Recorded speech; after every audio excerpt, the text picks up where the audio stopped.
The Golden Rule. The main motto for the dragon world was as follows: do not impose on others what you do not wish for yourself.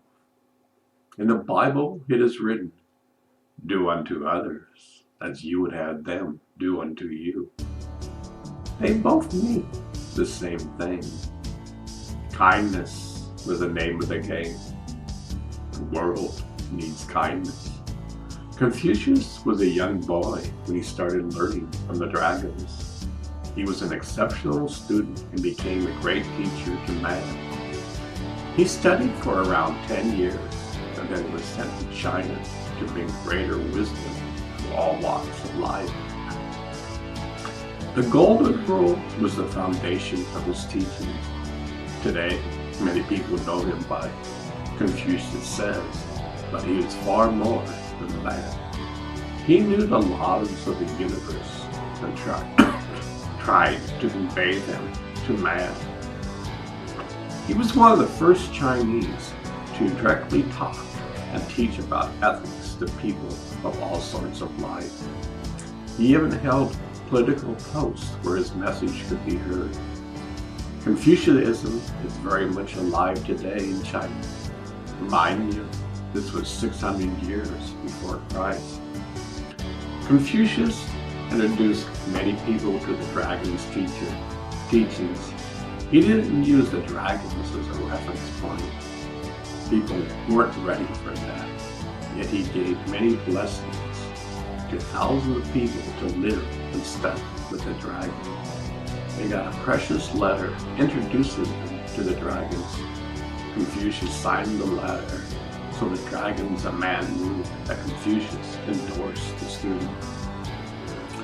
Also, Confucius would help people who had lost their homes in times of war. China was struggling.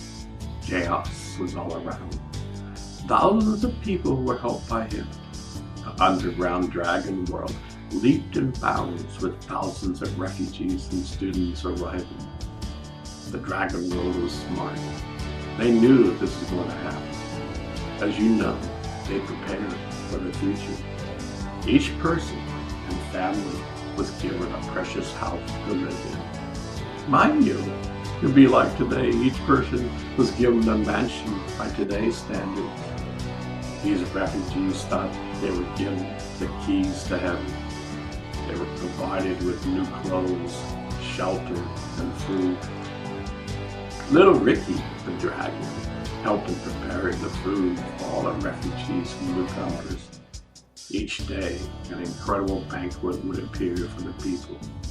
There was so much love in the air. They are all treated with the highest respect and honor.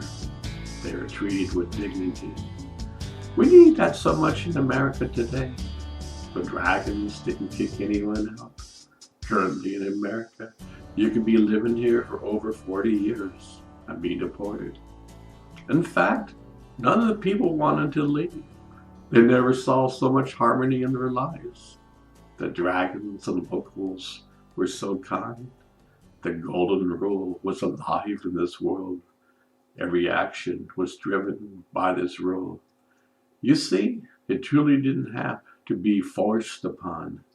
Everyone who lived there experienced such a unity. According to Sima Quan, a historian at the time, relates how a young Confucius went to visit Lasu. The story goes he asked a question about history. This is Latsu's response. Those about whom you inquire have molded with their bones into dust. Nothing but their words remain. When the hour of the great man has struck, he rises to leadership. But before his time has come, he is hampered in all that he attempts. I have heard that the successful merchant carefully conceals his wealth and acts as though he had nothing. That the great man, though abounding in achievements, is simple in his manners and appearance. Get rid of your pride and your many ambitions, your affliction and your extravagant aims.